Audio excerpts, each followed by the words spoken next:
Should be good to go. Should be ready to go. Okay. Double check over here on my phone. You said. Mrs. Long, are you? We're going to call the meeting to order at 6:02. Please stand for the Pledge of Allegiance. I Pledge allegiance to the flag of the United States of America and to the republic for which it stands, one nation, under God, indivisible, with liberty and justice for all. We have to do that before. Kind of pay attention what you do. Pledge of Allegiance. That's how it was on the. Yeah, it doesn't matter. Okay. I just went off of it. Oh, So now we just want to do roll call. Yeah. And, yeah, so can we just, that's all. It's you. And then, Mrs. Hageman, will you please call roll? Mrs. Leskowicz, Here. Mrs. Butler, Here. Mr. Elam, Here. Mrs. Donahue. Here. Mr. Beef has not joined us yet, so let's see. Okay. I'd like to entertain a motion to adopt the agenda. I'll move. Second. Does anyone wish to discuss? It is moved and seconded to adopt the agenda. We will put the motion to a vote. As your name is called, those in favor of adopting the agenda will answer yes. Those opposed will answer no. Mrs. Hageman, please call the roll. Mrs. Butler, Yes. Mr. Elam, Yes. Mrs. Donahue. Yes. Mrs. Leskowicz. Yes. The president will recognize anyone wishing to address the board on issues that will be voted on this evening. As a reminder, speakers are requested to state their name, address, and title for the record. Each statement made by a participant shall be limited to 5 minutes. So we have one. Me. Yes, yes. Please, use the podium.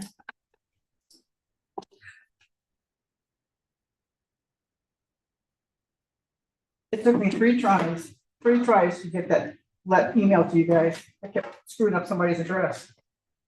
I sent all you guys an email except for Andy. He didn't get his. To rescind or take off the petition for the ballot of the March ballot. I think the 5,581 people that voted said we wanted them some changes. And I don't like the idea that the ballot is a perpetual, ongoing, non-changeable unless you have another petition on the ballot. Am I correct with that? Yes. Okay. So I'm asking you to pull that and have it rescinded tomorrow. So you'll be trying for it has to be rescinded prior to January the 25th. There was no cost to file and there's no cost to rescind it or pull it out. I think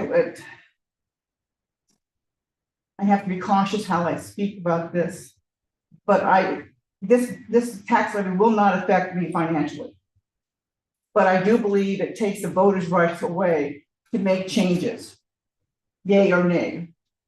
Because we still have time to let people know about it.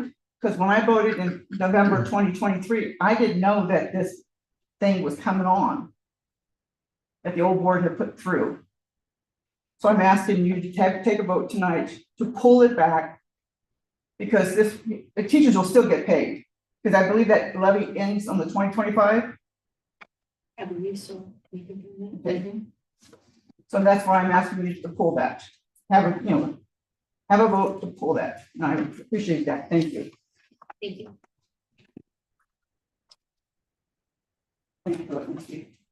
Oh, Donna Hughes, 9360 South Grand Road.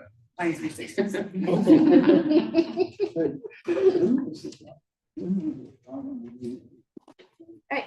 Thank you for those comments. We'll now move to the treasurer's report. What items, if any, do the board members wish to remove from the consent agenda so they can be discussed individually? If there's no objection, then we'll adopt, what is it, A through F? Yeah, I didn't do a consent agenda. We just got a couple reviews of things just to get you guys up to speed a little bit and okay. answer some of your questions. And then I did separate voting on each of the issues that need to be done. Oh, okay. Since there's only, I think 2, so we should be all set. Great. So you can begin. Yep, so in every November, used to be October, but now every November and every May, the district is required to file a 5-year forecast with the, what used to be Ohio Department of Education, and it is now Department of Education and Workforce. So do instead of ODE. So I just wanted to take a few minutes to go through, and I apologize, I'm losing my voice, but I'm here, sticking it through. What we filed in November and go through the my presentation for the board, and answer any questions that you may have. A 5-year forecast covers 3 prior. Yep. My brain doesn't want to work fast. It covers 3 prior years and then, 5 future years, which include this year. So it's actuals for 3 years, what we actually spent is the first. And then this year is the first year that we've forecast, which is 2024. And then 2025, 26, 27, 28, just some history for you. I don't usually put this copy of the forecast out there because it's so hard to read. And it has a bunch of, technical terms that ODE requires us to use in order to submit. So that's why I do the community friendly one, which is just easier for all of us to understand, including myself. So, no, go ahead. Is there somewhere where you can look to see what the actual was versus what we forecasted? So like, for example, say we forecasted 3 million in 2023, but then it shows that we actually spent 3.7 million. Right. Yeah, I do that every month when I do the board's reports, which we still don't balance for December. That's my fault because I've been ill and home. So I'm going to figure that out. I know I've been, but I provide a general fund report, which goes back to all your operating budgets, all this. Okay. And it compares the budget to where we are now and how far we are, and if we need to make adjustments in that. Oh, okay. Almost like a spend line. Yeah. You can see what the budget is. Yep. So, and then but you can look back at November's, it's there as well. I do that government, it's a general fund report, and it pretty much ties back to what we're budgeting for in our 5-year. Okay, and where do we find that? And board docs, it'll be in November. November, okay. Or December for November. I have to do December and January. See, I haven't taken any medicine yet either. So. So, but just to give you a sort of little bit of background, actuals for the, for these 3 years, and then we are forecasting what we know to be true at right now, or when we did this, for the upcoming years. So, and to me, this is just easier for people to read and understand. It's 1-year actuals, where we are forecasted now for this year, and what the next 4 years will look like. Okay. But if the board wants to see this, I can provide that as well. So if you would keep continuing to provide that, especially like, so I did have a question. So on that 6.010, where you had showed that you go into the red starting in 2026, 7 and 8. So, so how does that happen? But then if you add in the cash balance, then you end up being out of it, right? That's how you. So we'd be in the hole in 2026 for 29,000, but then we expect a cash balance. So I guess I don't understand cash balance. Okay, so cash balance is how much cash you have available to you at the end of the school year. Okay, so what did you end the school year with? So 6.01 in blue here is pretty much saying, okay, so like the first year we broke even, we had 21,000 over what we spent, right? I don't like to cut it that close, but okay. Second year we ended up spending 473,000 more than we actually brought in. And the primary purpose for that is because we came a little bit short for the building project. So we needed to transfer some of our funds, 700,000 to finish the 5th grade wing and get the new building up and running. So if we hadn't done that, we would have been, 300,000+ to the good. So, second year, we did another 700,000 to get the project done over there so we can make sure our kids are in a good, safe building. So we had $169,000 left at the end of the year. So this pretty much is I call it our savings count, but our running cash balance, right?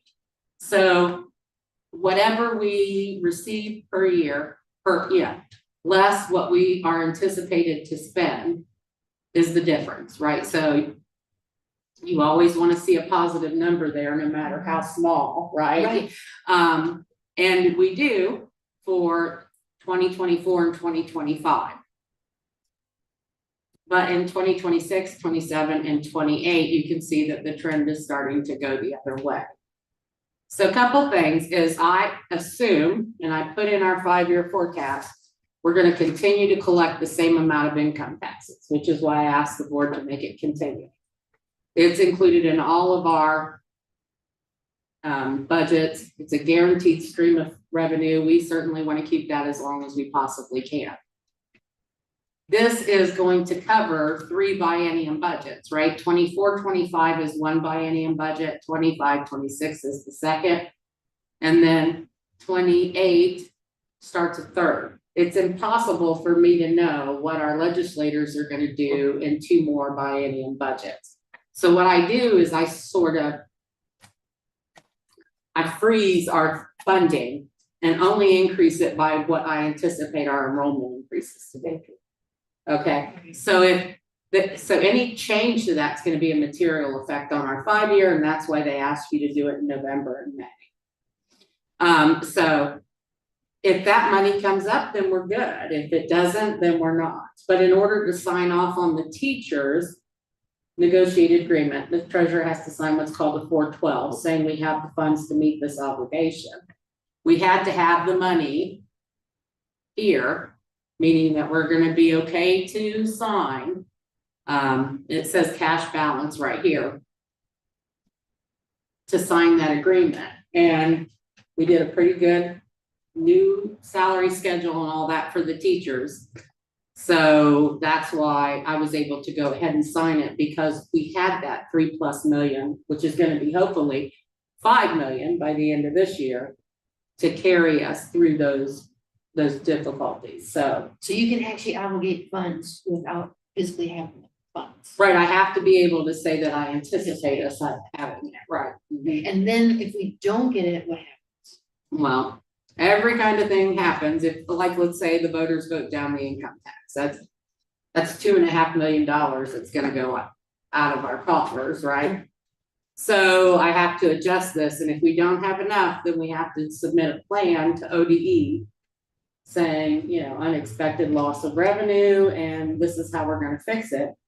Either put it back on the ballot or let some people go, make some adjustments and cuts. So, but the ballot you're talking about in March, that's only to make it continuing or not continuing, right? That's not saying that. No, it's a renewal. If it doesn't pass, we lose it at the end of, What, year 2025? But the vote in March is only to say whether or not that they want it to be continuing. No, it's a renewal. It is a renewal, so. You don't have to wait till the last minute. No, you can ask the voters to pass it early. And then it doesn't start until 2026. Okay, so. Right. So this is very confusing to me. So if the voters go out in March and they vote yes, they're voting 1 for it to continue, and then there'll be no interruption. If they vote no, that means they're saying, no, we don't approve of this levy, period. And when the renewal ends in 2025, then our money ends. Right. If it's not put up again for But we another would vote. And that's what happens when it fails. Then you try again, you try again, you try again. Oh, but so we could put it back up again to try again. We don't have to wait until the 5 Until years it's up. expires. No, you can Okay. put it up again. It would, the next time it would go up, is in November. I see. along with the presidential election, right? So But then if it goes up in November, is it going up just as a renewal or is it going up as a? it's continuing? whatever the board would decide. Okay, It will always go up as a renewal Yeah. because you're not asking the community to pay more. It's not an increase or a decrease. It's just a renewal of what we already have. So that's what renewal means. We're not asking you for more money.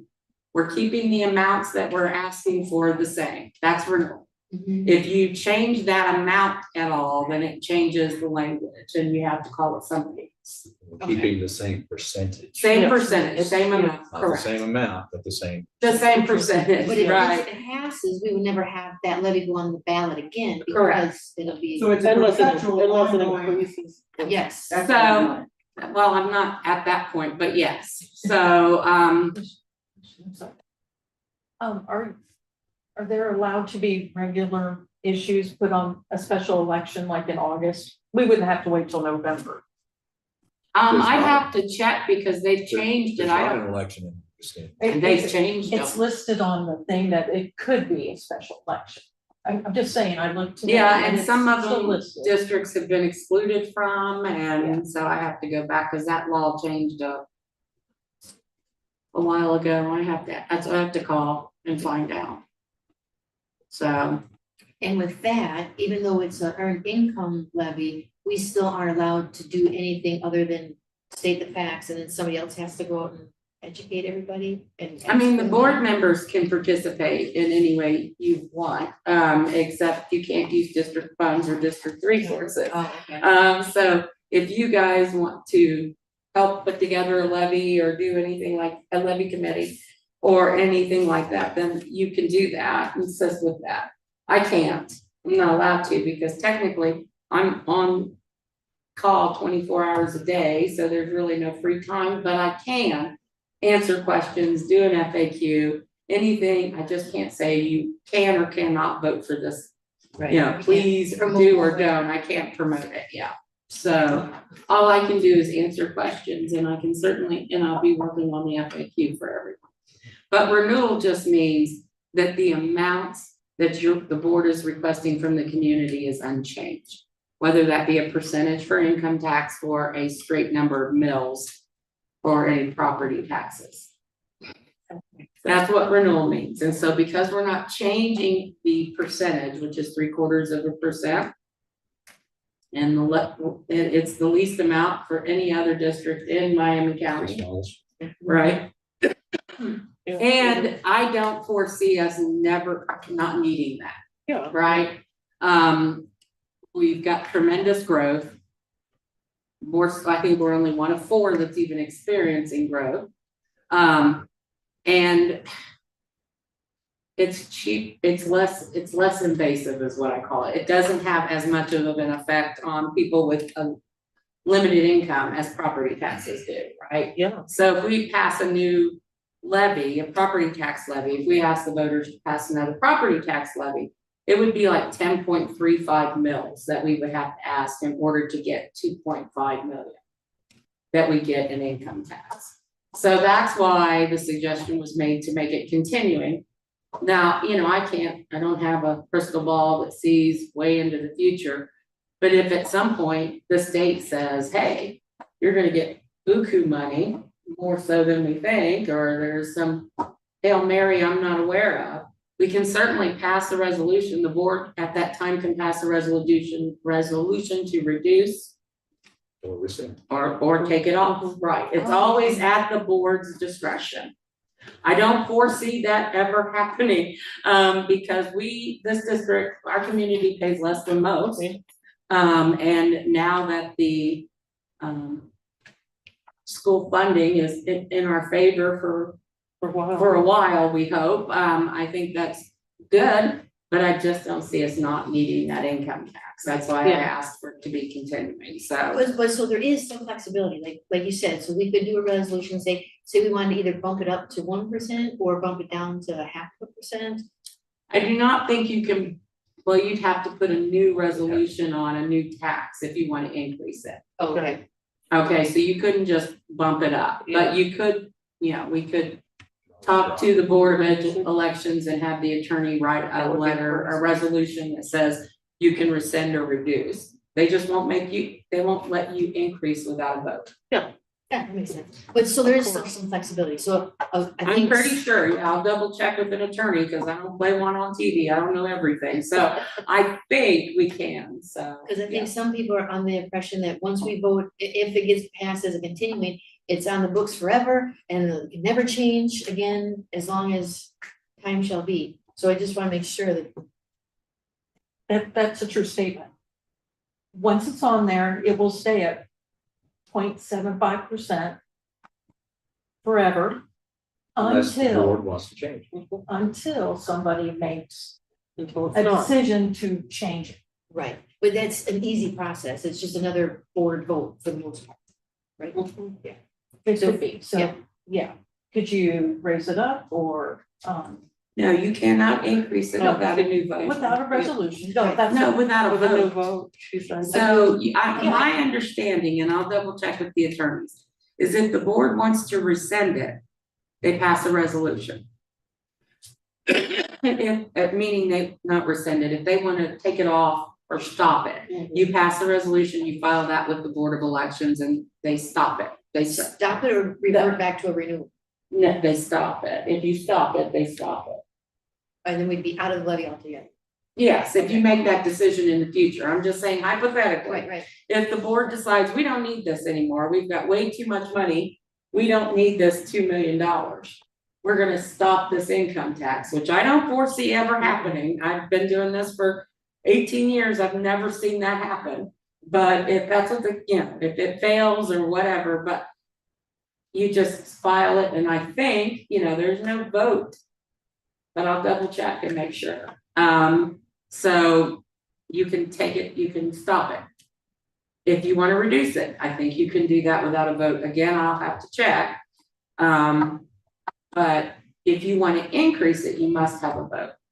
Oh, yeah, That maybe makes like sense. the talk last time, do a frequently asked questions type of thing, some sort of, like flyer type of thing. You can just outline all those on there. Can I ask a question, Gina? No, I'm not supposed to speak, but I'm confused what's happening here. We're discussing, I have so I'm not familiar with all of this stuff, like this budget stuff and whatnot, and so I had asked the question, so right now we're just doing a discussion, so all of us can get on board, like these guys already have experience with this, but we don't, so I don't understand, like, how you can spend money you don't have, but just because, Well, stuff. there's an active. Well, If we're we're not spending money, we don't, that's just a forecast. Yeah, we're just- Yes, and they've always been, the last 2 or 3 years is always just a guess, and every treasurer says that. Well, and that's what a budget is. Yes. But you're just guessing at that point in 5 years. Right, but they're educated guesses, right? So I was That's gonna right. ask, Yeah. do we have a spend plan? Like, do you have a spend plan that you use to come up with how much you think we're gonna spend? And then I know, like. I don't know all what this- you mean by spend plan, so you'll have to. So each department would submit their requirements. We do budgets, yeah. So Yeah, that's and what, so they plan to spend, like, we had must pay, so you have to pay the light bill, you have to pay the gas bill, and all those are must pays, and those would come off the top right away.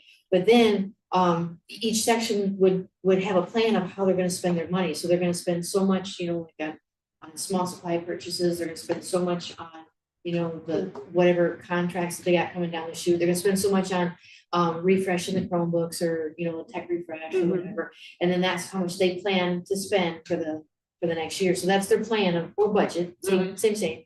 And then you would tally all that up and you need $1 million. And if you're showing that we only anticipate getting, $500,000, then we have a problem. right. Right. So, what I've done in other districts, which we haven't been able to implement here, but I'm hoping that Mr. Crispin and I can do that. So superintendent will meet with his principals and his department leads and say, what's your plans? What do you think you need and why? And then he and I sit down, go over their plans, and we prioritize. Because you never have enough for everything, right? So what's the important things, and then we put the budget together. It's done on an annual basis, and it's usually done in March or April. So that's what Mr. Crispin and I plan to do this year. and to get that ball rolling. But in the previous years that I've been here, what I've done is look at trend and analysis. What have we spent over the last 3 to 4 years? And if there was an anomaly, so we knew we had one, I don't think we're gonna transfer $700,000 every year. That was for the building project. So those kind of things you take out and move around. So, but to answer your question, yes, I have a spend plan because I look at how much we're hiring. I try to figure out how many people we might need based on open enrollment, based on increased enrollment, not open enrollment.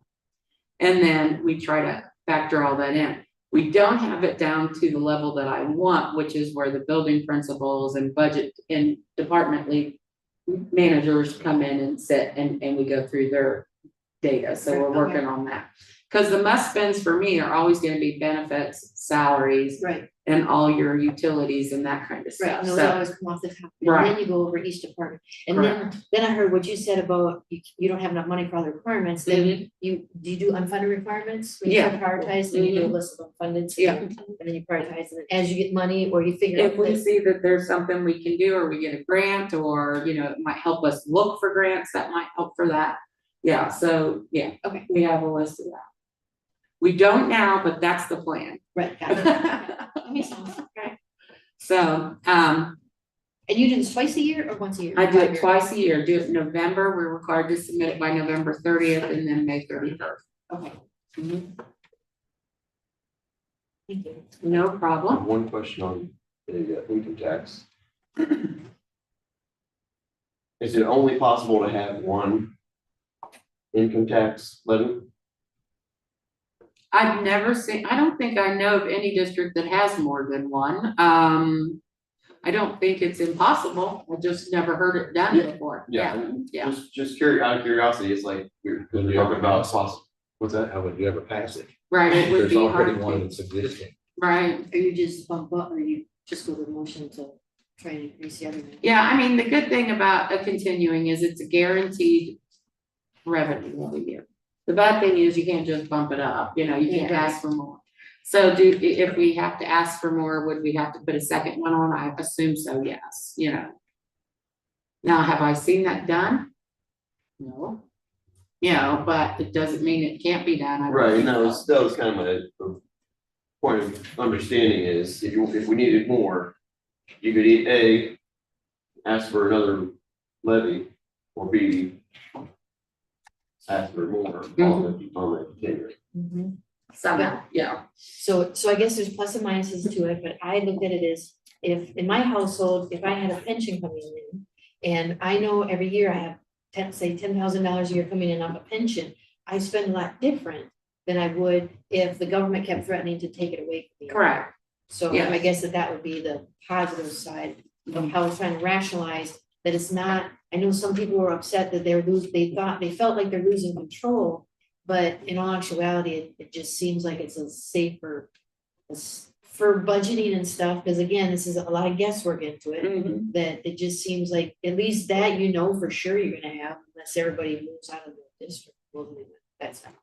Right, but I will tell you that there have been times, and still to this day, that I'm working on a 5-year. Think I have it done, and before I even get it printed, something changes, right? I mean, it is what it is, you have a roof issue, or you need to hire 4 new aides because we've got, some high needs kids coming in, or blah, blah, blah. So it's a living document, it's gonna Right. change constantly. Yeah. So, we do our best. I do my best to put out there, and get us as close as we possibly can. And I've been within or less than 5% each year, so I'm pretty pleased with that, because otherwise we would have to file a new 5-year at the end of the year. Okay. So we haven't had to do that since I got here. So any more questions on the income tax? Okay. Is the tax budget at the bottom, item F, that's different, right? We vote on that, right? Yes. Because that's the alternate. Yeah, that's the alternate Okay. tax budget. I don't know if this didn't get updated, but it doesn't seem to have. Okay, so then the next item is the federal grants presentation. I did this back in May of 2022, so I just wanted to sort of do the same thing for everybody now. So it's just for long-range planning and discussions on federal grants that are available to us now. How it affects us, losing a grant will affect us as far as our 5-year forecast, because grants aren't included on your 5-year. So if you have teachers being paid out of your grants, that shifts the burden. If you lose a grant, then it shifts it back to your 5-year, and it's gonna have a material effect on what you're spending. And then what are the auditing requirements if you have grants, and then what are your spending and procurement requirements, because they're all federal grants most of the time, so there are lots of there's lots of rules and hoops and things we have to follow. Do we have to compete for these grants, or? Most of these are non-competitive, but there are a few that we've had to compete for, so. Can you tell us about the grant that ran out last year?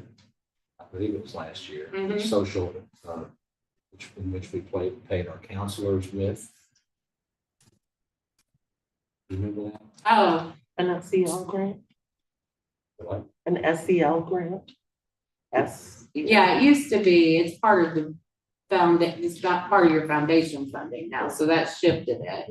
Right. Yeah, so we had student wellness grants, Yes. Thank you. and that covered your social and emotional counselors, one in the high school and one in the middle school. They stopped that grant and they made it part of your school funding, your state school funding. So in our case, that was okay because we got more money with the new school funding mechanism. But in a lot of cases, it wasn't okay for some districts, but for us, it was okay. I was just looking for an example. Yeah, but we lost that money, so you would have had to decide whether or not you're gonna keep those 2 counselors or whether or not you're gonna pick them up on the general fund.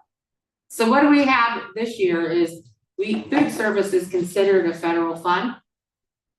So your 006 fund that you will see on your monthly reports, that's food service. It's reimbursed by the US Department of Agriculture. So it's considered a federal grant and it's subject to federal requirements. We have one ESSER or CARES grant left that we have not spent, and that's state activity. We've spent all but 19,000 of it. So I'm gonna be working with Mr. Crispin because we just found out how much was left and if they were gonna give us any more. So to figure out what the plan is for that fund, that plan will then be presented to the board for approval. So. You guys know what ESSER was? Yeah, it's the COVID money, right? Yeah, it's the CARES, COVID money, yeah. So then we have IDEA, which is special education. That's the 5169224. We had IDEA ARP. We don't have any more of this money but we did get the last amount of it in this fiscal year, so that's why I have it on there. Limited English proficiency, Fund 551, which is for non-English language learners. I have to remember what they call them. Title I, 572, which is 9. It's Title I for intervention services, particularly most of the time reading and math. Expanding Opportunities Grant is a new grant that we applied for last year and we got again this year. It's only about $5,000 to work with high school students to expand their opportunities in different ways. We did it with our STEM program last year that we have with the CTC so that they could take the kids to robotics competitions, thank you, and things of that nature. So we're looking to see what we can do with that money this year as well. Title 4A, 584, I got it on here, Title 4A ARC, which we've spent all of, that's gone. That's again, another ESSER amount of money that we've spent. And then Title 2A, which is 590, and that's improving teacher quality or something along those lines. So get that every year. So program procurement. They have it listed in all these wonderful little areas. So micro purchases or supplies or services that are less than 10,000. Small purchases are $10,001 to $250,000, and you have to have multiple quotes from adequate number of suppliers. So usually at a minimum 3 or 4. If you're using federal funds, $250,001 requires formal procurement methods. So you can either do a sealed bid, proposals, non-competitive procurement, which means if there's only one person or one place that provides that, a single source, you have to ask permission from ODE, but you can do that. Non-competitive purchase, which is the ESC, Ohio Department of Education, there's a process which you have to go through, but you send them a bunch of information and they say, yes, that's a single source, because you can't get, OT, PT, speech services, you can't just go out and get that for schools, you have to go through the ESC to get that. But the ESC has to meet certain requirements, so.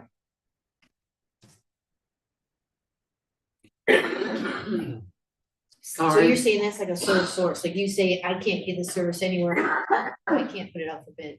That's what you're saying? So if it's a highly functioning ESC, meaning that they've had good audits, they meet all these other requirements that the state considers high functioning, you get their audit, you get their list of pricing and all that, and you send it over to ODE and they say, okay, yeah, you can use them. Okay. And you don't have to go out to bid every time you need somebody. And I think Miami and Montgomery County ESC both qualify. We did that. So food service, we have an anticipated spend of about $310,000. Like I said, it's USDA Food and Nutrition Services, the U.S. Department of Agriculture. We had all student meals eligible for reimbursement in 2021 and 21-22, no longer. So full meal reimbursements ended in 22-23, and that's the same for 23-24. We have to follow federal procurement policies, which is District Policy PO 6325.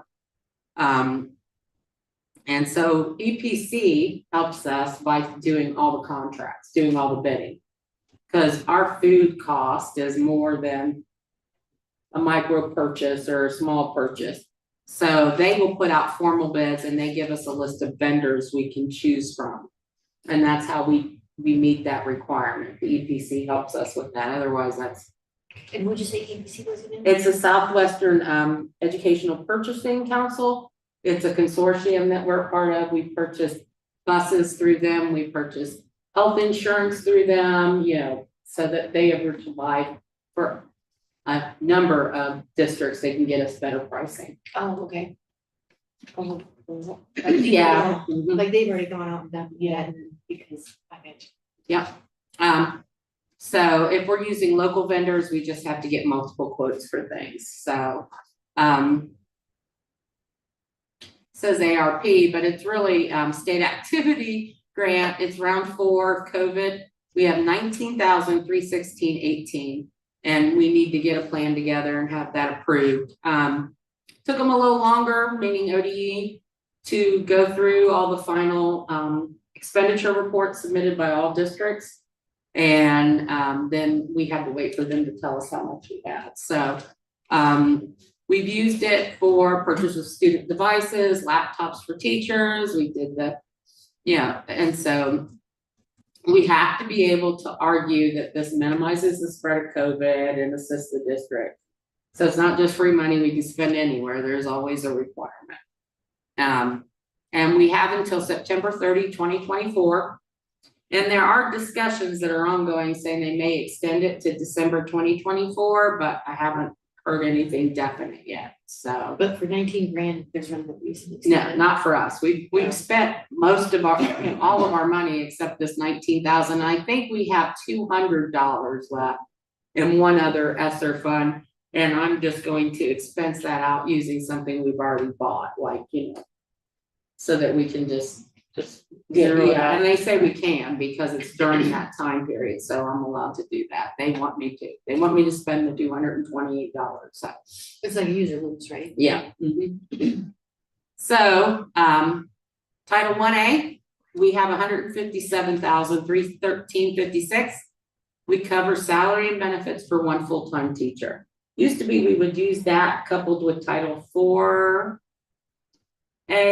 to cover 2 teachers, and we still couldn't cover their bennies and all that. So I'm just covering one full-time teacher and her benefits so that we had money for parent night engagements. They're having meetings with parents and so that gives us supplies for that.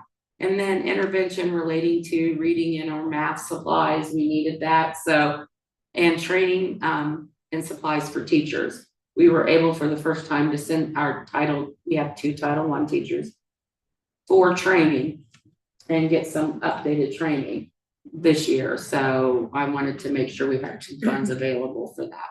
Are they both reading teachers? Yes. Elementary building is the only building that's eligible. The middle school and the high school are not eligible for title. At this point, we're not a district-wide title. And that's based upon free and reduced lunch and the percentage, and right now only the elementary is eligible. So we have IDEA, which is a special education grant. That's our biggest grant. That's $379,437. To provide services for students that are identified with special needs. So we provide all the supplies for identified students, not all of them, but we provide a lot. Currently used to cover the cost of services with ESC employees because we have a lot of one-to-one aides, classroom aides that are there to help the kids. So we use that to cover that cost as well. Title III, limited English, it's $48,000, which is up from what we've usually gotten. And I have to say that's because we cleaned up our EMIS data and reported all our kids properly. So now we've got money coming in grants, English learner grants. So we're using that for instructional supplies for teachers and students and for their parent community meetings that they will be having in the evenings. So the idea one, the special education grant, is that just to fund the kids on IEPs? Mm-hmm. And so then what happens if we have more kids who need an IEP than we have money? Well, we have to pay for that out of we actually spend about, I'm gonna say $1.2 million in general fund monies to cover special education services. They're not cheap. So this doesn't even come close. We have to do what's called a maintenance of effort, or MOE is what you'll hear me refer to. That says if I spent $1.2 million last year, I have to continue to spend $1.2 million every year. And there are a handful of reasons that you can say, this is why I'm not spending that. Like if you lose some really high paid teachers that retire and their replacements come in and they only have 2 years experience, so they don't make as much, that's a valid reason to have your costs go down. But cutting kids off an IEP, that's what they're looking for, basically, so you're. well, the whole goal of special education is to get kids to a place where they don't need that extra service, right? We're hoping that we can get our kids, and sometimes that's never possible, but yeah, that's the goal, I know. So yeah, if we have less kids to serve, that's another reason to spend less. But if you have less kids to serve, your IDEA grant's gonna go down Oh, okay, because you have to report that number every year. gotcha. Yeah. So it's all tied together somehow. Free and reduced is tied to Title I. And your EMIS data for special education, ELL, your head counts are all tied to these other grants. So as you lose kids or gain kids, those grants should go up or down. Right. Okay. Title III, of course, is limited English, so we use that for those services as well. And those are for K through 12, right? Mm-hmm. Yeah. Title 4A, the only one that has a building designation, Mrs. Donahue, is the title. Yeah. Title 4A is being used to offset our SRO costs. So yeah, it's $10,000 Our SRO cost is quite a bit more than $10,000, but it's one of the reasons, it's one of the things that we can use to offset that. But we, you know, can also use some of it for training and things of that nature, so we're looking at that as well. Title 2A is supporting effective communication, that's a 590. We use that in conjunction with Title 1A to pay our 2 teachers and salaries and benefits, which is what the district has historically done, right? So I'm using it for instructional support. I think what we need to do is have some money available for training. And covering substitutes when they're here so that teachers can go to training, or if they're pulled out for training and we still have the classroom time or whatever. So that's being used now for training and substitute costs as well, so. And then that would also, so let's just say that a teacher had an IEP meeting, and so in the past, they can't come during certain hours, they have to be at the end of the day, and they're limited how they can stay. This would be able to provide, so they could write goals or attend the meeting. No, it can't be for things that they have to do, it has to be for training. So, yeah, I know it's weird because of the way the federal government writes it, if they are required to attend an IEP meeting, which they are, they can't be, we can't use Title 2A. But to get the sub, so they can, you can't, No, but if they're going to do some, like I couldn't use it for dyslexia training because that was a requirement. If we had done it the year before it was a requirement, or, you know, knew that, you know, somehow we knew in advance that we could have done it the year before it wasn't a requirement, but the date it became a requirement, you have to pay out of pocket. They won't let you use federal grants for that. So if there's new instruction or new things that they want to go get training on, we can use that to pay for that. We use this to pay for those services and the subs. So you have to be real careful because some things are required for us to spend money on. Some things, you know, right, yeah, so. Because I thought, okay, they've got dyslexia training, let's use Title 2A next year, and they said, no, you can't do that. right. I tried. I make them tell me no, I make them tell me no. So I'm anticipating $663,000, not including food service, for this year in federal grants. And I've sort of listed all of these out here. Single audit requirements, meaning you have to have your auditors in here to do a single audit. We all love auditors. If you spend more than $750,000, we're going to be cutting it awfully close. And once you factor in food service for 310, we're over. So we've had single audits every year that I've been here, 22, 23, and possibly 24. So usually what we've been so small in the past, that we've had audits every other year. And we're going to be going into having audits every year if we continue to receive grants in this amount. Now, I don't think we're ever going to there'll be another round of ESSER funding, but I think with the amount of growth that we're seeing in food service, and you've seen Title 1A went up from $80,000, and IDA is pretty much holding steady about 380,000, right? So if that continues at this pace, then you're probably going to be looking at a single audit every year. So what do you mean by single audit? It's just auditing these? They come in, yeah, they come in and do their audit, right, for all your books, but then they also pick 1 or 2 federal programs to audit. They pull every expenditure, they pull everything to make sure you've dotted all your I's and crossed all your T's, and it's a lot of fun. Yeah. And you have to pay them for that privilege. And they sit in your office and they.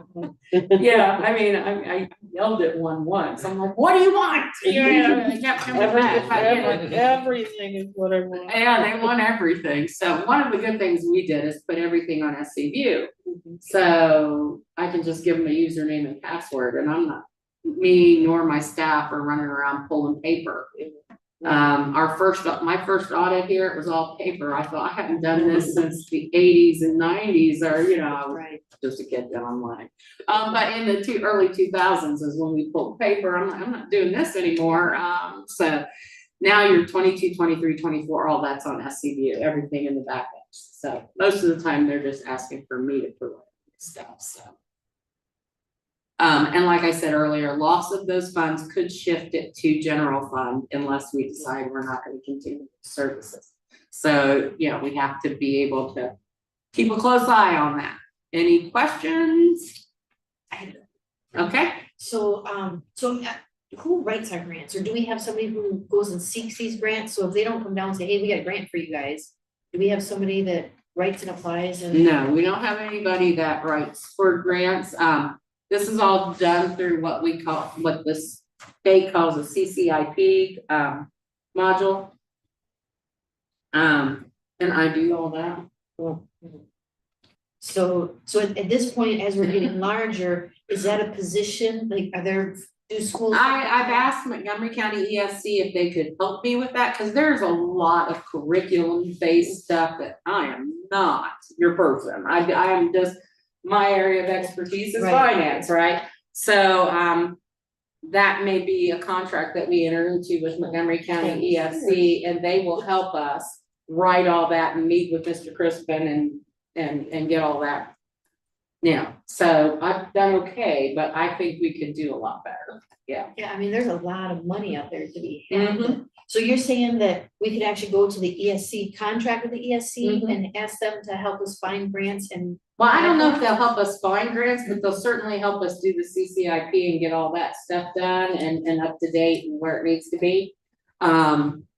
And yeah, we can certainly, you know, I can check with them. I don't know, Miami County ESC is our primary ESC, so I'd have to ask and see if they have those services available. Okay. And my previous districts, it's usually a curriculum director. We don't have a full-time curriculum director. So, Oh, okay. because we have a curriculum director for 2-3 days a week. But I know I'd have to talk to Mr. Crispin on how he wants to do that. Mhm. Yeah, And what was CCIP? it's a online module where you apply for grants Oh, for, okay. through DEW. I'm never gonna be able to say do, it just doesn't sound right, DEW. Yeah, so they make you apply for your grants online. If one comes up, you know, all right, if I have the time, I look at night or whatever, and we apply. That's where we got the stronger connections and working on a homeless grant that we can help the refugees and that are in, you know, so working on those too, so yeah. Okay. But, you know, I'm sort of removed from what's needed in the buildings unless somebody tells me, right? So that's why it's real important that Mr. Crispin has his meetings every other Monday or Monday with the principals, and then we all get together so we can talk about what's needed, so. Yeah, I wouldn't expect the treasurer's responsibility to.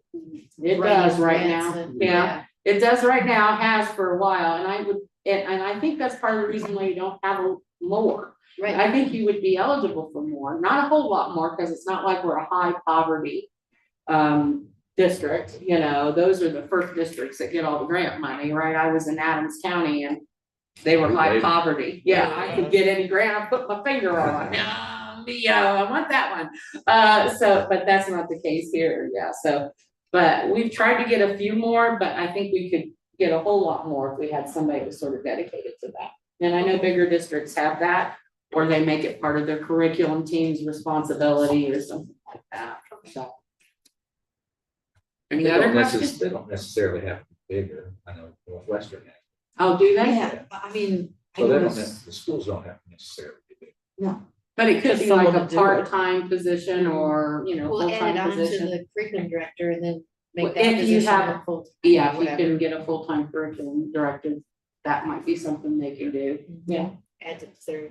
But that's really up to Mr. Crispin, he's not here, so I'm gonna stick my foot in my mouth and have him kill me. But we can make a note, right? You Somewhere- can, be like, what did you promise people? I didn't promise them nothing. No, just looking at options, but Yeah, I'd I like to just keep said- that on our radar. Yeah, I think we, yeah, to look but out for that. keeping in mind how we're classified, yeah. I'm not saying we're not, we can't get more grants, because we certainly can give it a shot. But, I just don't think it's gonna be like, you know, we won't be seeing a huge windfall from that. That's what I was looking at, Montgomery County. I think the biggest population that we have to work with is our ELL. And we need more money in that area, so it'd be nice to get more money in that area as well. Yeah. So I don't think we're gonna get much more Title 1A because it's usually high needs poverty. And even though our numbers have climbed up a little bit, it's still not significant enough to, you know. Right. Yeah, and it won't be, most of our kids are coming out of Right. Pierce Trails that are selling homes for $500,000. Yeah, we don't, Entry level. we don't have homes. that kind of housing market. Yeah. Like I'm trying to close out some of these, let's see, okay. Are those all the discussion items? The rest are voting, the last two are voting items, is that Mhm. correct? Mhm. Before we go to those, can I, go back up to item B, please, for the tax renewal? There's a couple of things I would like to say because this is a new board. And, this is just a story. This is my story related to that. And that's all I'm sharing. I'm not, pointing fingers, blaming anybody. I'm just telling my story. On Friday, so our meeting was Monday, November 20th. So on Friday, I attended the agenda planning meeting, but this was not in the draft meeting to have the tax levy come up on Monday. It was not in that draft meeting. We did not talk about it in that meeting. So as I prepped over the weekend, I planned and reviewed everything, and going into Monday, working full time, I always try to take a peek during lunchtime to see if there's anything different added in there. I didn't necessarily see anything, but later on in the afternoon, after my workday ended and before we came to the meeting at 7 o'clock, I looked again. And when I started going down through, I saw the farm lease was up, and actually the tax levy had been placed in there by accident because the next item was the tax levy. So that was the first time I'd even heard it was going to be something up for discussion. Again, this is my story. I don't know how many other people knew. I don't know, Danny, if you knew as the vice president, and you don't even have to say, I just want everybody to know that I didn't know. Because it was, and I went back today to confirm, I didn't have any emails, I didn't have any texts. That was all brand new. So I literally found it at 5. I kind of skimmed through it. It was a couple pages long. I did my best to prep. I listened very quickly during the meeting. And I know as it was described, it sounded like the continuing part was going to be in the future. So I didn't pick that word up, that one word in. And as a result, then I voted yes. And that's on me because I only had a couple hours to read it really well. But I just felt that when we brought it back up in December, again, for the second vote, I stated my opinion that I'm not for continuing levies. And I said that back in 2019 when this was going back up. And I just want to know, I did call the Board of Elections last week to ask about tools, you know, what's the process if you were to remove something that was already taken in for the ballot. And I was told January 26th, they would have to be notified. And I said, what does it take to make that happen? And they said they would need an approved set of minutes saying that it is to be removed from the ballot for the March 2024 election. And so, you know, that's a possibility. We are a different board. I don't know how everybody stands. We haven't got to work together too much, but there is an option. And I just wanted to know one last thing, because I've been thinking a lot about this since November 20th for 2 full months. And I just wanted to know, is there any consideration for removing it for March 2024 as a continuing levy? Because it is splitting the community. We wanted to start as a new board with unity and moving forward. I just want to lay that out there. If anybody has the appetite or the consideration to remove this particular one from the March and then reconsider how we would want to move forward for either August or November. And I just wanted to say that. So when they straight up. say they need an approved minutes, you would have to have a special board meeting Yes, and a resolution to rescind. And the reason why it wasn't on here is I didn't think I would get it on there, because that is something that the attorneys have to write, and they were working on writing the resolution. So I didn't want to say, we might have, we could not have, blah, blah, blah. So, and I got it late that afternoon, so I put it on there. So that's on me. But no, I'm not, yeah, I just wanna, it was my, decision or my recommendation, not decision, it's the board's decision. I can only make recommendation to go continue. Because as I said, you're just never not gonna need that, I didn't know it was gonna create such a ruckus. So, and technically I shouldn't discuss things with the board except in public session. The resolutions are written by attorneys, so they're always gonna be a little awkward or, in legalese. But, so it's not done and I'm just saying this for the community. Wasn't done maliciously or try to hide anything. It was just, you gotta work with the attorneys and wait till they get everything to you and do that. So the first resolution of necessity, that was in November. Mhm. I agree, it wasn't on when we did the agenda review because I didn't have the language and wasn't sure if I was going to get the language. If I had gotten it later, I would have asked the board to have a special, right? So that would be on me. And we do need it, that's on the 5-year forecast. So I get it and I understand, and it's the board's decision, but I just don't see a need. I just don't see us ever not needing it. And it is it is lower than everybody else in the county, so. But this was never brought up before the election, No. before. what was They didn't November want- 7th. yeah. This was never brought up before the election, so nobody knew about it Yeah, before then. no. I will be honest and say this is the first And- district I worked with that had an income tax, and I didn't know how early we could put it on. So that's why I asked the attorneys, can we do this and how soon and blah, blah, blah. So, because I wanted to take as many bites of the apple as I could in case it didn't pass, right? You don't want to put all your eggs in one basket. I'm using all these analogies. So, that's on me. So, I did speak to the board president about the possibility of getting it on the agenda, and she said that was fine. So, but it was my recommendation, and so Okay, and then the November discussion was just that. just that we need it, It's yeah, Just discussion. yeah. Well, we And then passed the and then there was- resolution. Passed the resolution, okay. Yeah, so that resolution gave me the permission to go talk to the state of Ohio. Excuse me, Department of Taxation, and say, if the board passes this levy, first point, 0.75%, how much money would that garner? And then the state, state tax revenue comes back and says, getting you as close as we can to 0.75 would be this amount of money, and this is how many mills that equates to, 10.335 or whatever the number was. Okay.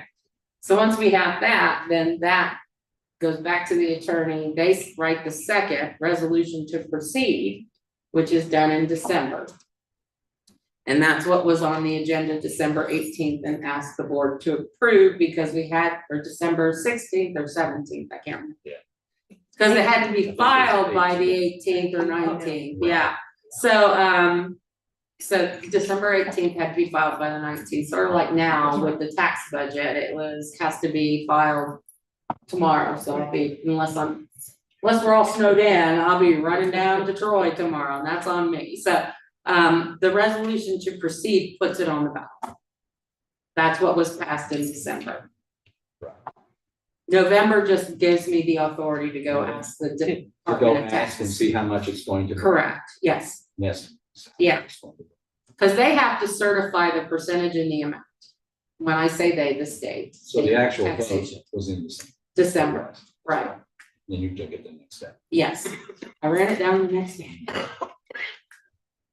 Me personally, so I think a couple things. one, I think some people interpreted how that all went down as shady. Especially like if some of the board members aren't being afforded the opportunity to look at them in enough time, right? So that's what you're saying.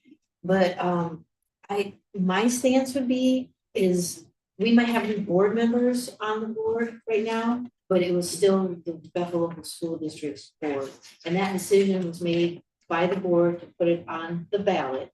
And we still aren't taking away the voters' rights to speak because it's not a done deal. It's not, and quite honestly, there was a lot of time exhausted just researching.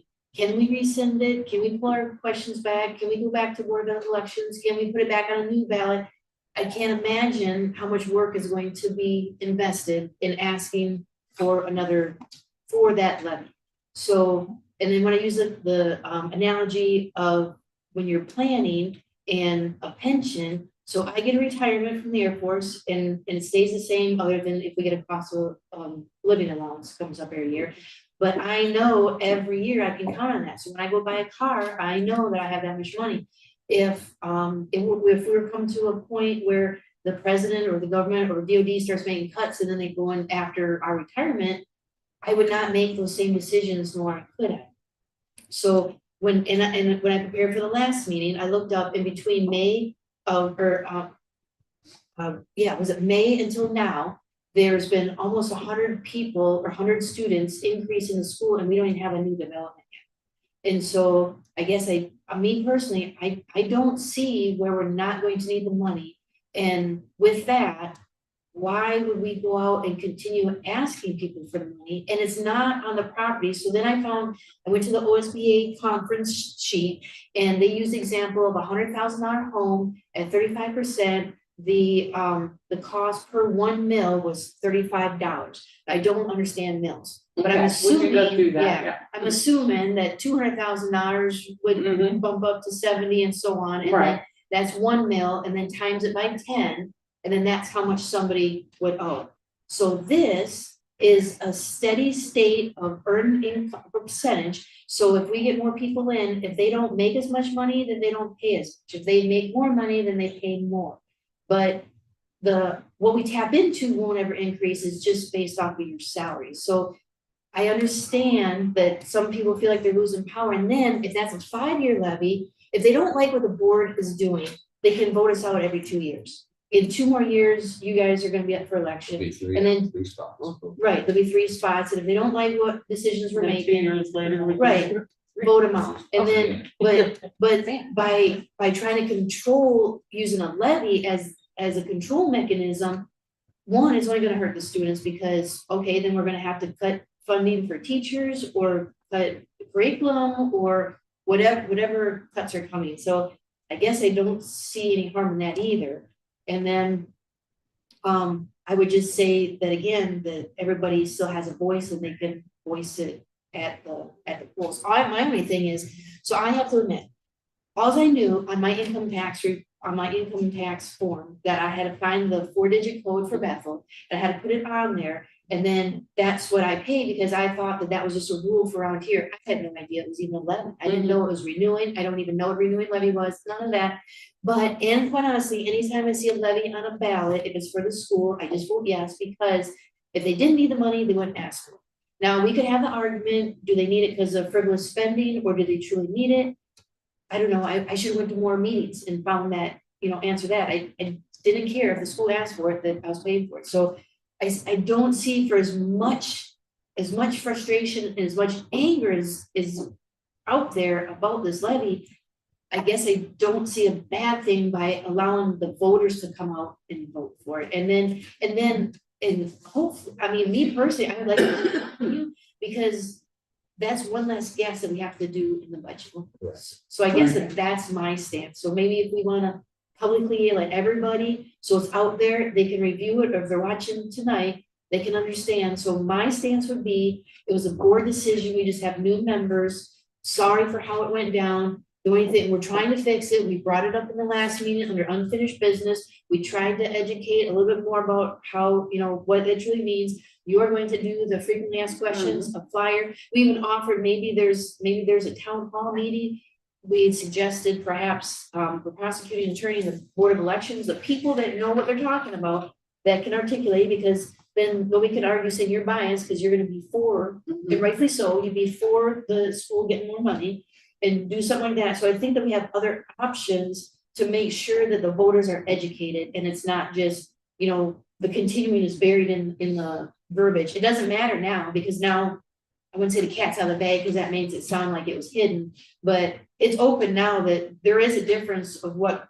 that decision made. So I guess that's where I stand, is I'd rather educate the voters, and then you truly know what the voters wanted. And I know there's argument for not as many people come out in March to vote, so that was another conspiracy that, you know, a lot of people thought that was an underhanded deal, that, well, we'll just put it on March, so then that way nobody will come and vote, and then it'll just go through like that. So I don't believe that was the intentions. No, I mean, you know, if it wasn't a presidential election, I'd say November. And the only reason why I say presidential is just historically, schools have not done well with any kind of money asked during a presidential election, because people are often concerned about what the new president, if there's a new president, and what that's gonna bring, I guess. But that's just based on historical data. That's not me saying, you know, I'm trying to hide that. It's just based on trend. You know, you just,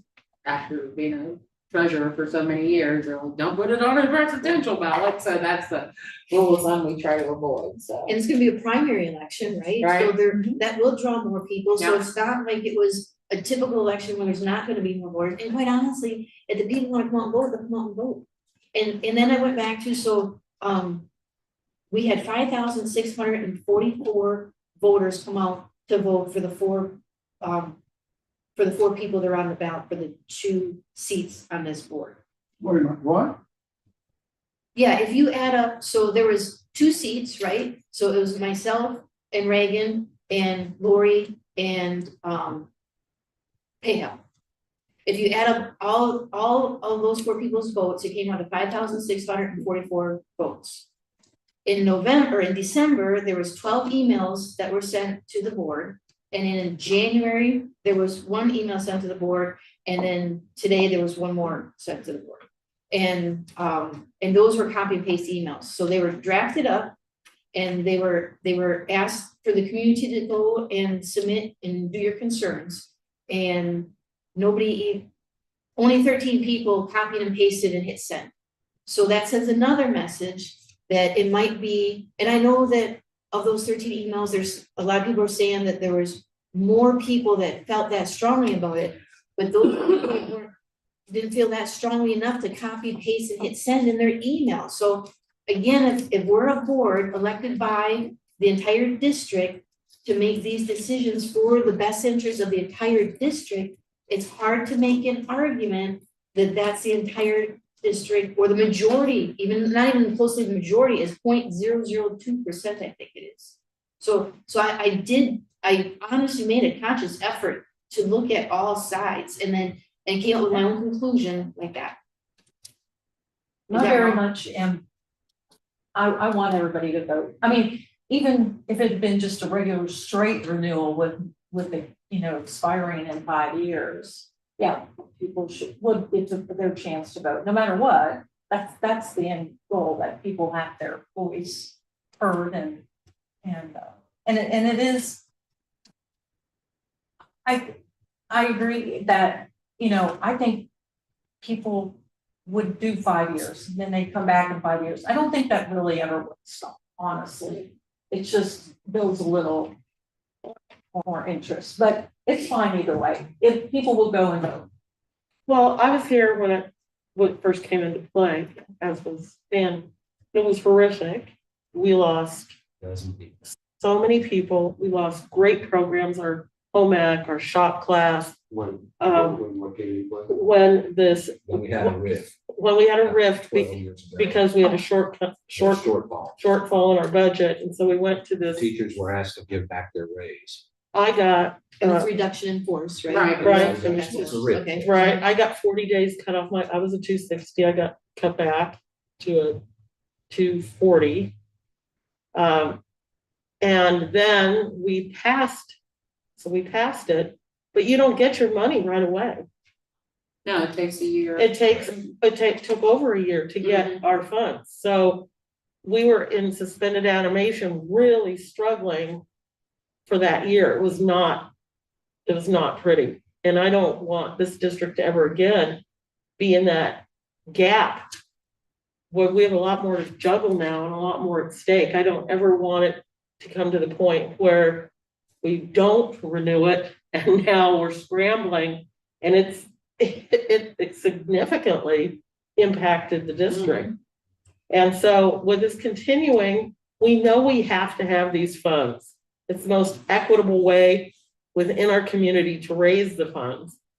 And I understand in the shortfall, it does seem like we're losing our ability to vote, even though it's every 5 years, we can vote board members in and out much quicker. So we aren't really losing anything. And I just don't know how we can take this away, because it is a sure income stream that keeps us going, and it's to benefit our students. And it's the only one that can increase. Right. Right. It's the only one that can. As increase. earned income goes up, the amount goes up. Yes, without, we don't, Correct. I mean, organically, we can Yeah. raise more money Right. without doing anything, you Correct. know? So it And seems like the retired more people don't reasonable, pay. yeah. Right. I mean, it seems like the most equitable, fair way to do taxation. And in Ohio, that's saying a lot, Yeah, but, I mean, but I don't property ever- taxes, if you're Yeah. on a limited income, can be difficult. Yeah. Yeah. and I don't ever want us to go back to a scenario like we went through when we realized we had such a horrible shortfall and just had to riff and. Yeah, that's why part of the reason why I'm somewhat conservative on my 5 year, because you don't ever want to have to take something back, right? Yeah. But yeah, I just don't ever foresee you not needing that money with the amount of growth that you're going through.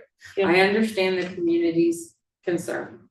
But I just don't see you guys never needing it. So making it continuing gives you that extra layer of comfort that money's gonna be there, and it'll always be included in your budgets and your forecasts, and, you know, way before or after I'm gone, you know, so it'll be there. Yeah. And that's why I always say hope is not a strategy. So I don't wanna hope every 5 years that we Yeah. might get, you know, hope is not a strategy. That is not a good, No. that is not a good business model. No, and yeah, when I was treasurer at Adams County, Ohio Valley, was primarily 90% of our funding came from the state.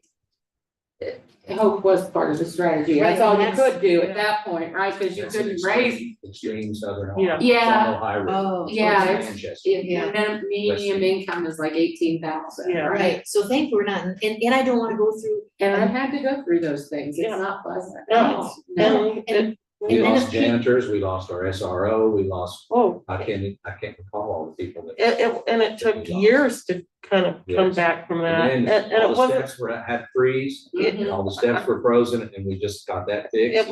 I mean, it's been a horror. It's been a wave of not It's getting, taken it's 10 to taken, 12 years. to it's fix taken it. a decade to fix that one. and that was before ELL kids. Oh, came yeah. in. Oh, So yeah. that was before a lot of all that. So Yeah, we I had no guess development. from a business Yeah, perspective, about that. I don't Maybe, yeah. understand, and if everybody wants to support a levy, it's a one-time shot, and then that you don't have to keep going back and campaigning and begging for money. And plus, I don't trust that, what happens if we do get, like, if our inflation takes off again after it already has these last 2 years, and then people, okay, well, I can't afford to do all my fun stuff, I just won't vote for the levy, because they're gonna take, you know, X amount out of my paycheck, and I need that money. So again, I guess that's a pro to this, is that takes that away, because it'll just be a standard bill.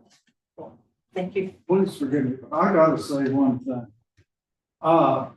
Your numbers on how many people voted are not.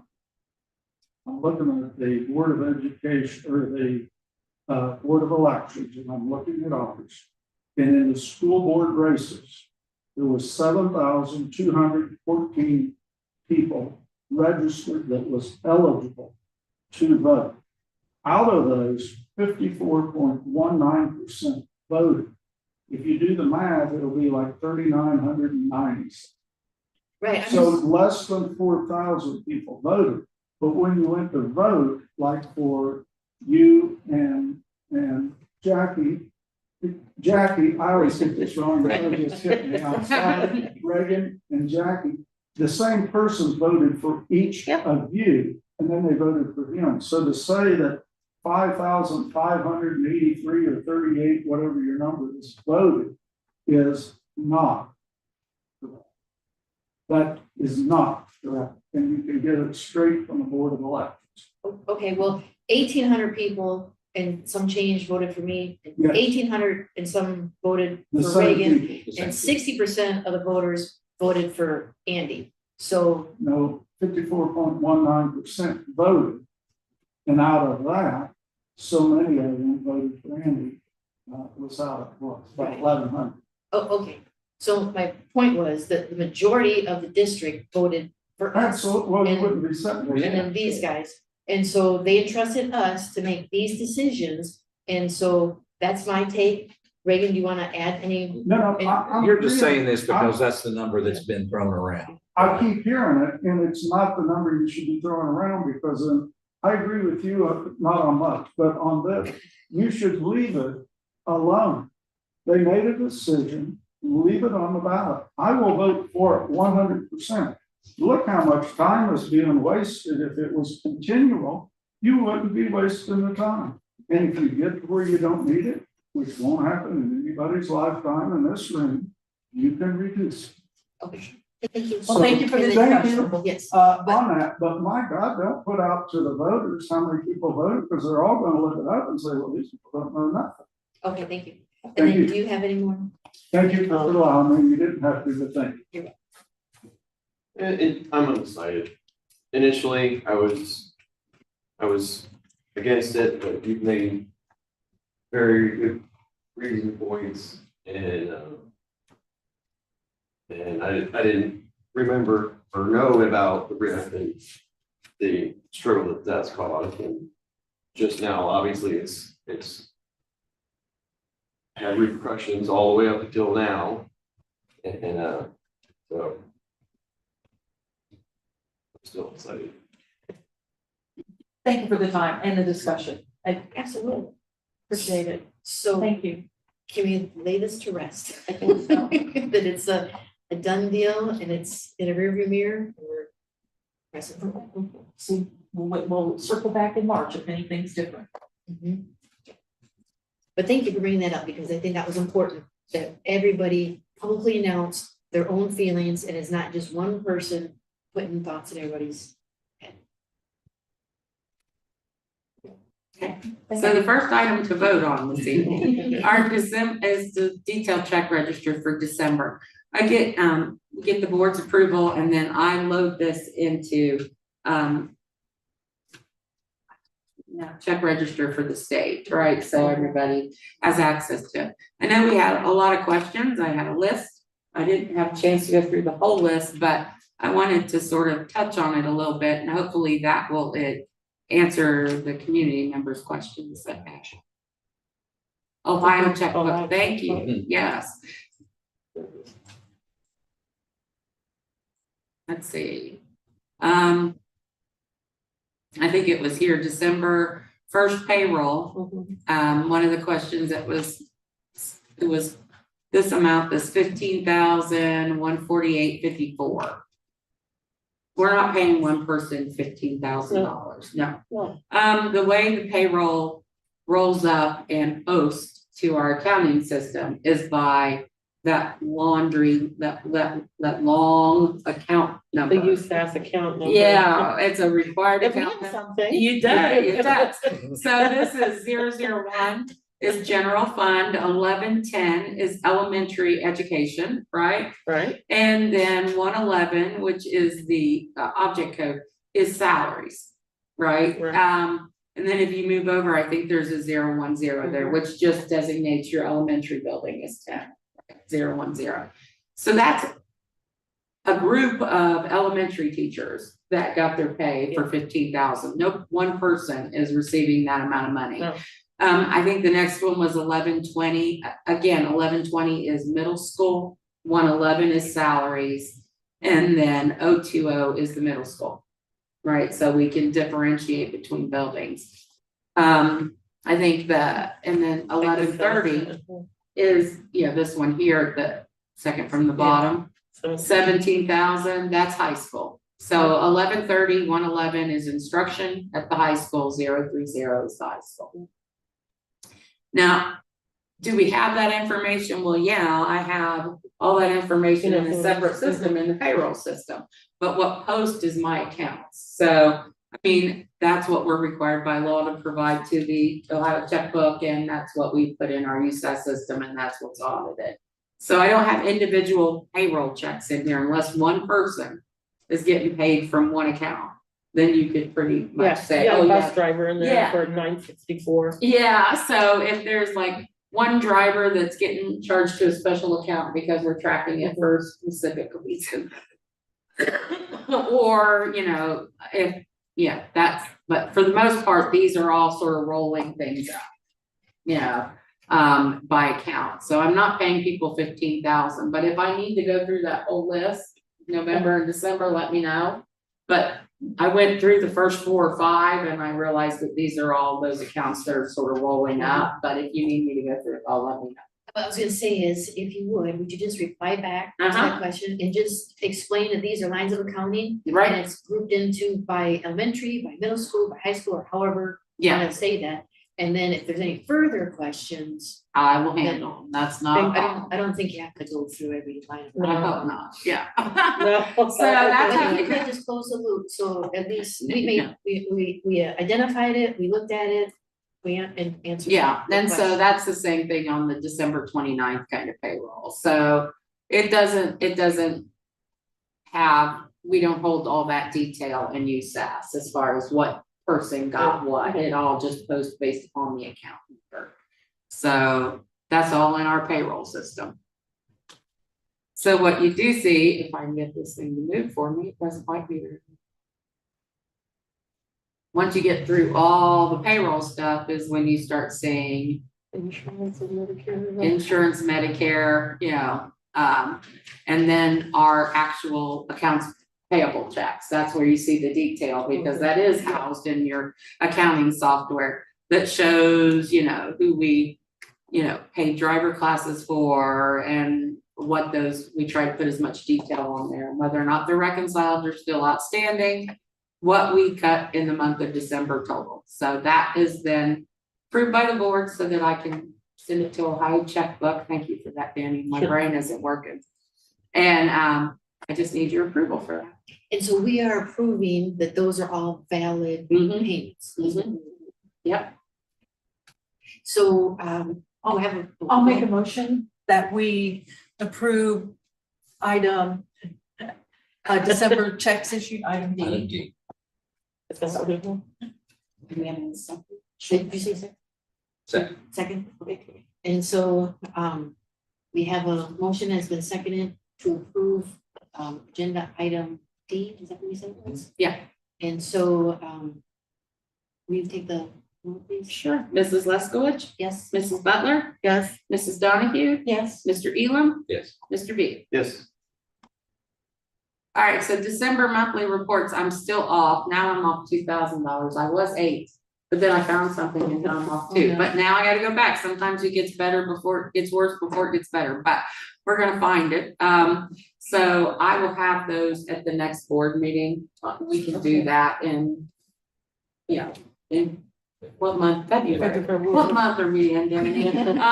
So we can do January, December, January, and February if we need to. So I just want to make sure we get it all right, because we're printing W-2s today, so we got payroll balance and ready to go. We're printing W-2s today so that everybody will have them. We used to send them out, but now we have to do all that in-house. So we were balancing everything and getting W-2s printed either today or tomorrow, so we're working on that. When I left, Miss Hatter was still working on that, so she was trying to get that. so do teachers have the option, can they get paid throughout the year? Can they get paid through the 9 months? Can they get? It's a part of their negotiated agreement and standard practice to do what we call stretch pays. So the second pay in August, you take their new contract amount and you stretch it over, well, next year will be 24 pays, so they get 24 equal pays for 12 months, so they don't have to worry. Oh, okay, that's Over the across the summer, board. yeah. They don't get the option, it's just everybody gets. paid the same Everybody way. gets paid that way. It used to be that way.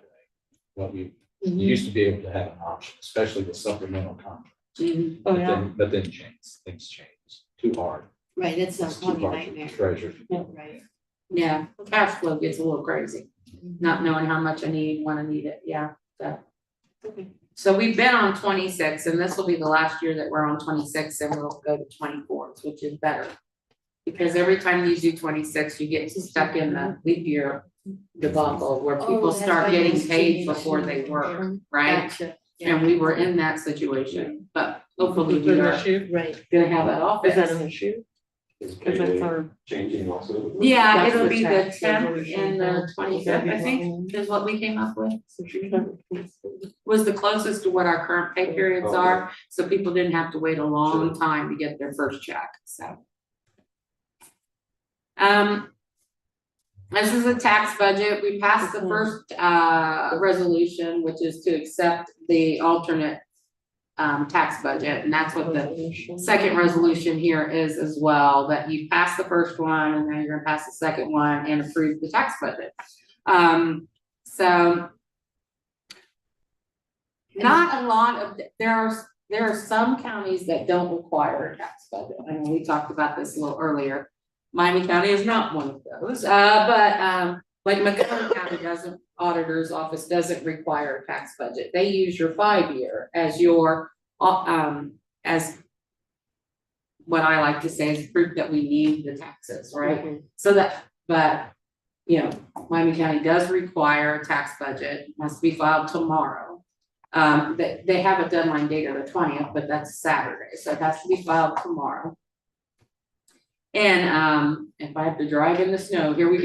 Yeah, I know. It's like- Got till what, 4 o'clock? 4 o'clock, yeah. So this is pretty much taking most of the data that you see in the 5-year forecast, okay? And this is for 25, right? So we're telling them we anticipate 25, fiscal year 25 to be, because we do it a year in advance. We're currently in 24, right? 6 months in advance, because really we're gonna start the new fiscal year in July. So I'm pulling my estimates pretty much from the 5-year on most of these items, okay? So when you look at it, you're gonna see the same kind of thing that you see on the 5-year forecast. It should really match, down to the only exception being that I'm gonna have more money because my certification line on my 5-year doesn't require me to take my encumbrances off.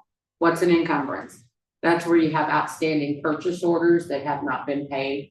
I always tell people it's like a blank check to that vendor out there until it's paid.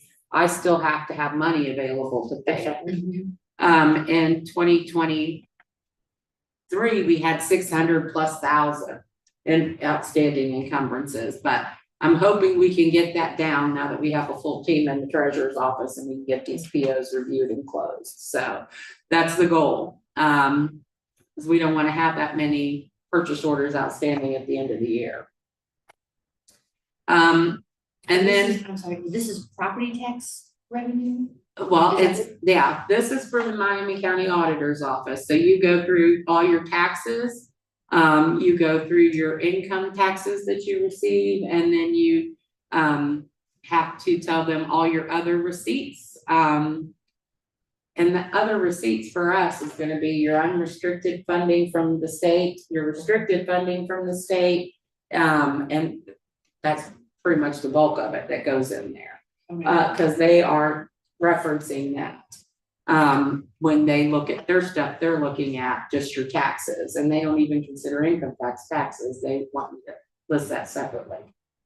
So yeah, they like to see that we're gonna be okay, and so we have to do the tax budget for them. I have mixed feelings, but I'm happy it's the alternate because the big, long version is the big, long version. It takes even longer. So but to me, it's like you're taking the information you already have on a 5-year forecast and putting it into this format for them. At least that's the front page for me, you know, so, and then they want they want the same data for your bond retirement fund, which is your 002 fund. And they want the same data for, your permanent improvement, which is 003.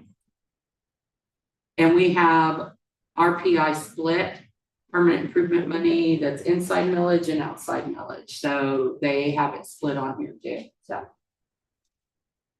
so we just go through and tell them, okay, in 2023, this is what our actual collections were. This is what our actual spend was. And then here's what we have forecasted for this year, for 2024. And this is what we have forecasted for 2025. For each fund, inside and outside. And then substitute emergency fund, we have one substitute emergency. And here, I've always coded it as a 001, but here it's coded as a 016. And I don't know if that's because the county auditor required it to be that way, or if that was a district's decision because it's for specific reasons. I don't know. But so we have it listed separately. It's one of those things that I was going to look into and see if we can switch it up and put it with our 001 or how we can make that a little easier for all of us. But I haven't done all the research yet, so I'm still working on it. It may be a county auditor requirement. I know this county auditor has a little more. A little different. And this money comes in the school throughout the year? Yep. So, so this is just a summary statement of everything that we've got going on.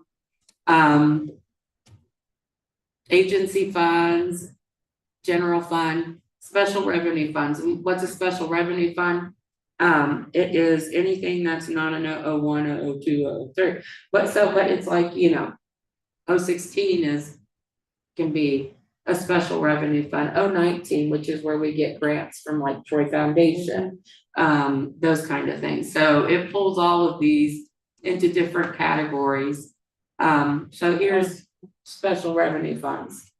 So food service is a special revenue, special trust, substitute levy, public school support at 018. I always call that your principal's funds. It's the easiest way to say it. They'll have, pictures, they'll get commissions on school pictures. They put it in their 018. They get money from, fundraiser that they do. They put it in their 018. Then they can use it to do field trips or what they like to call public PBIS, which is positive behavior, rewards and things like that. So. And they've been fantastic. My kid loves those. They just went bowling last night. Yeah, so So that's where they spend all that money from, is that 018. It gives them a little extra push if they want to do something extra for their kids. So it's almost like petty cash. yeah, it's all in the Don't say different. petty cash. Kind of like. It's like, don't ever say petty cash or slush fund. I call myself a slush fund. Petty cash, I think That's like triggered me. It's like, no, we don't have petty cash. So now they have to deposit the money and it goes into their account and they have to do a requisition. They don't have money. Yeah. there we go. They Okay, can just gotcha. spend it on extras Yeah. that they It want wasn't in the throughout the- budget. Yeah. Yeah, I don't really, we'll talk to them and I'll do a budget for them. And if that's why you guys will typically see an amended certificate or an appropriation amendment, because we'll make changes to their 018. Hey, we had a lot of kids that did well here. We want to do this. Or we'll get more 019s, which are local grants, right? From Right. Troy and Tip Foundation. So we need to create an account and get that money in there. So it fluctuates per month. District managed activity 300, most of that is going to be your athletic fund. We still have this $527 from Ohio Reads, and that's going back this year, so there won't be any money in there. Because it's been here for way too long, should not be here. So they're trying to figure out for me how we can send it back. But we still have it there. So, and then that's my estimate for IDEA, Title II, Title III, Title 1A, Title IV, and improving teacher quality, which is 590.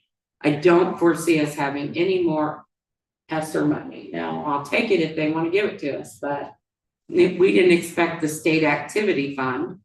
And that just came unexpectedly, so, which was helpful, and we did use it, so, yeah.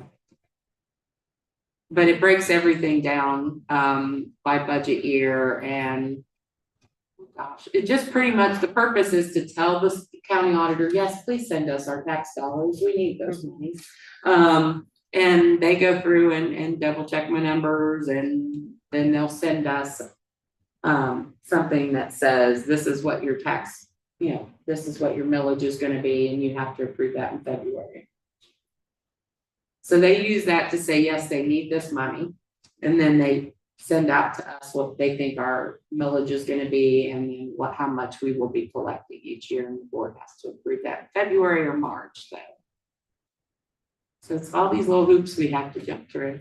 I've always had this, when I did the tax budget, it was back in Adams County. I didn't do it in Miamisburg. But Adams County required it, and it was always by January 31st. This county auditor requires it early, so. Okay.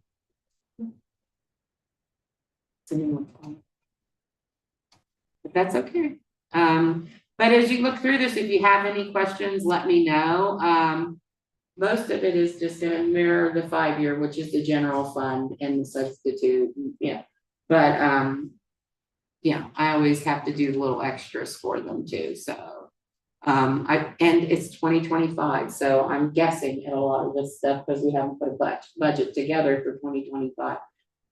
I know what I anticipate us to spend in general fund, but not what we're gonna be spending in principals accounts and things of that nature, so I'm just looking at trend to try and figure out what we may spend in the future, so.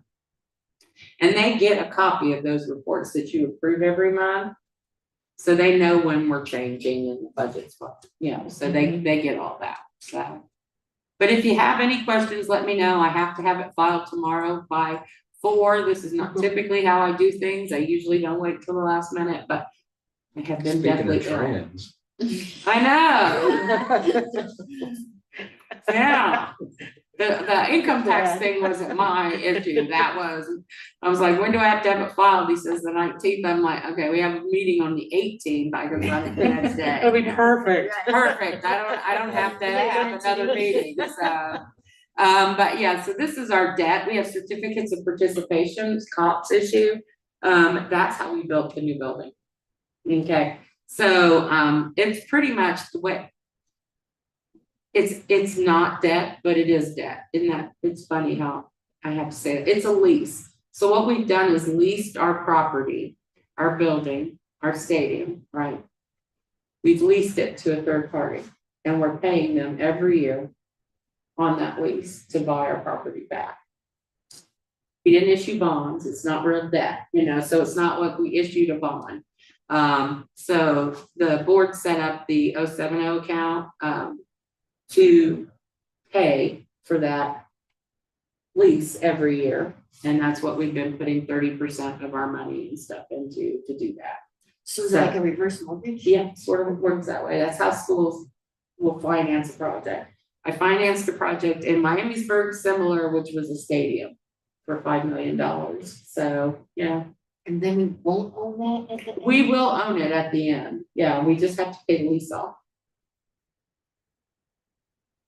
So technically we own it as long as we don't default on the lease, right? So we own it, and you've got debt out there until 2049. Is that what that says? Yeah. Oh, thank you. Because I'm like, I gotta try and rely upon my memory here, and I can't even remember simple stuff. So you did it. 2049. Yes, it's 2049, yeah. So then we have a series of our debt that we did for the high school for your build here. That is regular debt, that's bonds and issues. Mr. Hattery did a refinancing on it, reduced it. yes, he did. He did. $3 million. Yes, and so that is how much we have left, 18,210, and our upcoming payment in 2025 is 1,111,731. Now we use the money in the 002 fund to pay for that. Okay. So they collect the funds and then they send it to me and I have to put it in the 002 account, that's your bond debt. But not for COPS, because COPS isn't a bond, it's not an issued bond, so it's a different thing. So like for that lease, do we have to ask permission to do anything over there? Do we have any restrictions? It's just strictly a financial Yeah, transaction? it's a financial transaction, yeah. Yeah, it's debt, but it's not debt. That's what I always like. It's not like you issued any bonds or anything like that, but it's like a reverse mortgage. That's a good way to put it. It's a lease on our own property. So then this is the taxes that we currently have. And everything except the income tax, because the county auditor doesn't want that on his stuff, so it's okay. We don't have any tax anticipation notes or any of that, so. You know, you can certainly take a look and see, but as you can see, it's like, you know, we don't have a whole lot. I've seen districts with pages and pages of, you know, debt, mills and more numbers. Numbers and more. yeah, well, I mean, yeah, so it's not too hard, but you know, yeah, so you've got permanent improvement, 2 mills, 2 mills. So inside 2 mills, outside 2 mills. Inside means that, you know, didn't require a vote. So what they did is they reduced your debt payment by 2 mills and put it in PI, which is actually good. Doesn't cost the community any more money and it makes sense, so. But PI is strictly for anything that has a lifespan of 5 years or more. So you can't go out and use PI to buy, you know, paper. Right, have a pizza party. Or have a pizza party or anything like that. You can use it to buy furniture, equipment, you know, make construction improvements, buy property, that kind of stuff, but it has to have a life of 5 years or more. So those first 5, is that number of years, those are all continuing? Those are all continuing, they're operating. Most of those were passed before the district became a district, right? So you have to have at least 10 mills. And so the inside mills here, this 4.5 mills, that was the creation of the district. And then these are all voted. Yeah, so they're all operating and they're all continuing. And you can see how long ago they were. Yeah. Yeah, 1987, 1976, yeah. 76. Yeah, so, yeah. Now with House Bill 920, and we can get into that later if anybody wants to sit and really be mesmerized by. School funded. It's Cool. 17, but I'm gonna have to. Yeah, It was when sad, property really. values, I know, when property values go up, those villages are adjusted down by what they call an effective rate, right? So they take it down, so it doesn't collect more than it did the previous year. So, you know, but, you know, the inside mills, they don't take down. So that's the only place where you'll see an increase, is that 4.5 or the inside mills. So, yeah, anybody wants to know, we can have a long conversation, it's so much fun.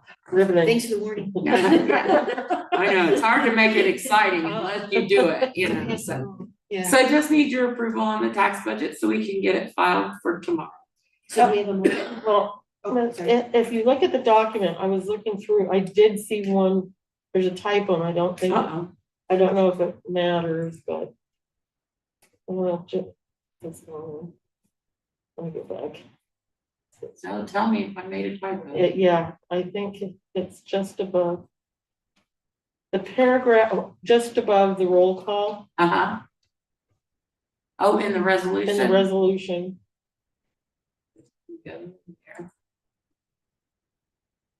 Okay. Go down to the bottom. Go up a little. Oh, it's nice to know this runs as well as my computer. Your batteries are dead. Okay, right there. Right, It says Mrs. Mansfield Oh. checked on the motion. yeah.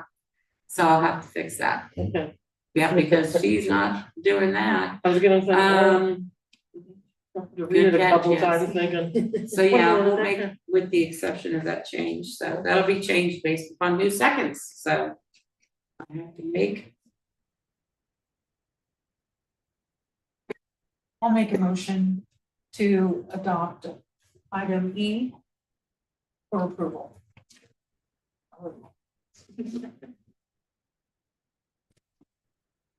Second. Your point, wasn't this previously voted first? That wouldn't have, that have been first. That's I used the same resolution I did last year. It just had to change the dates, and I changed all the dates and didn't catch mine. Yes. It's Thank like, you, wait a sir. minute. Was that a second? Yes. Yeah, is there any discussion? So we have a motion and a second, and then now we'll put it to a vote to approve the tax budget on item E. Was that it from Vivian? Will you please call the vote?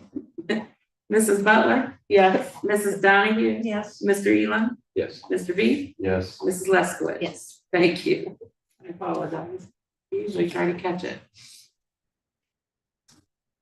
But thank you for that, Mrs. Butler. We'll get that fixed before I send it, so. Because I I do only have one. Is this O. supposed to be read like this? Is there two in there? I'll check yours too. I'm good with numbers, Since you Robert. fixed it, Fix it. Yeah. Otherwise. I will fix it, yes. So then, yeah. That's all I have for this evening. Talk with you. These two. Well, thank you for. That was so like the Disneyland trip of school finance. Thank you. Anyone? Thank you. Well done. Yes, I appreciate it. Yes, very much so. Does anyone else have any questions for the treasurer? Over there, then we can go to public participation. Do you have any more public participation? Maybe not. And then, so then we can go to agenda, right? So all the agenda items have been completed. Are there any other items anyone wishes to address? If no objections, we will now adjourn the meeting. Do I have a motion to adjourn? I'll move. And Mrs. Hageman, will you please call the roll? Mrs. Leskowitz, Yes? Mrs. Butler, Yes. Mrs. Donahue, Yes. Mr. Elam, Yes. Mr. B. Yes. That's 7:54. All right, we're adjourned. Dun, dun, dun, dun. Dun-dun-dun. Thank you, thank you. Thank you. Every You time good you on call the Mrs. Donahue, I want to say yes, because that was my stage name at work. You had a stage name at I work? had a fake name at work. Really? I don't think I'm allowed to do that. Can I do that? My supervisor was Mrs. Hughes, and she just knew I was getting her call, and I ain't got none of yours. I'm taking all of those. Oh. And one time we were at a meeting together and they said Mrs. Donahue. And we both stood up and we're like, wait. Thank what? Like, honestly, that's never happened to me. Donahue, so don't. That's for the family. That would be. Just call it. Yeah. It was odd. Yeah, it was like that. Yeah, 'cause I thought I did it was not me. Well, if we have snow tomorrow, everyone be careful. Yeah. Well, we probably will, because my kids are doing the snow dance and. The only way you're gonna snow day is if you do all your